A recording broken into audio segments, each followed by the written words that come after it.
I talk a lot now, but I learned back then why we have 2 ears and 1 mouth. That means you should listen as twice as much as you talk. Learn how to listen, especially with guys that know what they're talking about. And Basie adopted me at 13. And Clark Terry and Ray Charles, well, Ray was only 2 years older, he was like 100, you know. And all of these great people, Benny Carter, they put you on their shoulders. That's why I don't have to think about with young guys. I just automatically reach because they did it to me. You know, I'm sure that happened to you too. When the older guys take care of you and say, man, go that way instead of this way, you know, because you don't know, you know. And the best thing could ever happen was I'd sit down on that floor and listen to Basie say, young blood, in this business there's 2 things, hills and valleys. Hills being a metaphor for success, and valleys being when things are not working. He said that's when you find out who you are, is when you're in the valleys. And so we got used to learning how to pay, we call it paying our dues, you know. And we did. Bebop had better learn how to pay some dues because he didn't make no money. You know, and so after we play all those gigs, the dance gigs and the black clubs and strippers and all that stuff, we go down to Elks Club in the red light district and play bebop all night for free.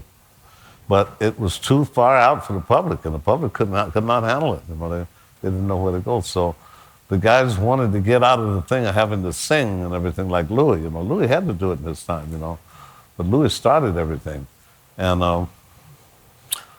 they had to suffer for it, so everybody went to this, you know, to kind of escape from that. Because I remember I went with Bird one night to see King Curtis.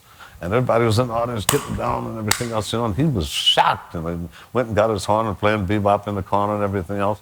Couldn't understand, because that's when rock and roll was played in a black neighborhood anyway. But Presley in '54, you know, made it so that it was all over America then. Before that, they were listening to How Much Is That Doggy in the Window, and Mule Train, and Tennessee Waltz, and Yellow Rose of Texas, and Davy Crockett. I mean, that's what the white kids were listening to. That was what's going on, and they hadn't discovered how to shake the booty yet, you know. And Elvis was shaking the booty, and I was working for Tommy Dorsey, and they wouldn't even let the camera hit his booty, man. That's right. They had. You remember they had out a lot of paste up slogans. Don't let your children listen to this mongrel music. You've seen those signs, you know. Well, they had to protect America from, you know. From what? They had to protect America from booty, I guess. I don't know. they lost. They lost, baby.